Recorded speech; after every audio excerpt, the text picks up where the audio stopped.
السلام علیکم، زه یم ریاض کار او نن تاسو ته په یوه نوې ویډیو کې حاضر شوی یم. په دې ویډیو کې به زه تاسو ته دروښیم چې موږ څنګه کولی شو چې د پلی سټور یا په ګوګل آیډي باندې خپل انځور ولګوو. نو کله چې تاسې پرې انځور ولګوئ نو بیا چې کله تاسې یو چاته برېښنالیک یا ایمیل لیږئ نو هغې سره به هم ستاسو انځور راځي. نو زه د ویډیو په طرف تاسو ګورئ همکار سکلز یوټیوب چینل، زه یم ریاض کار. راځئ چې شروع کړو.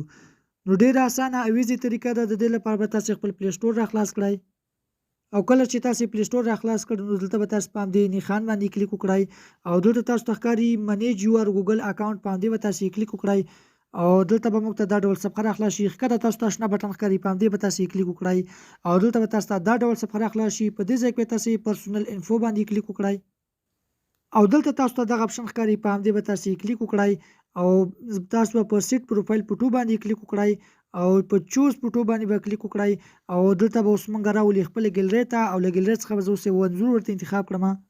نو دا د دغه انځور زه ورته انتخابوم او زه په اکسپټ باندې کلیک کوم او لږ شېبه انتظار به وکړو. نو تاسو ته به دلته ښکاري چې زموږ لوډینګ اوس روان دی. نو دلته تاسو ته ښکاري چې په پلی سټور یا په ګوګل آیډي باندې زموږ د خپل خوښې انځور ولګي. نو دلته تاسو ته ښکاري چې دغه انځور اوس موږ پرې ولګول.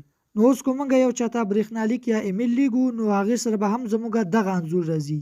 که ویډیو مو خوښه شوې ویډیو در سره لایک کړئ، زموږ چینل هم سبسکرایب کړئ. ملاویږو په داسې نورو ښکلو ویډیوګانو کې. تر بلې ویډیو مو د خدای په امان.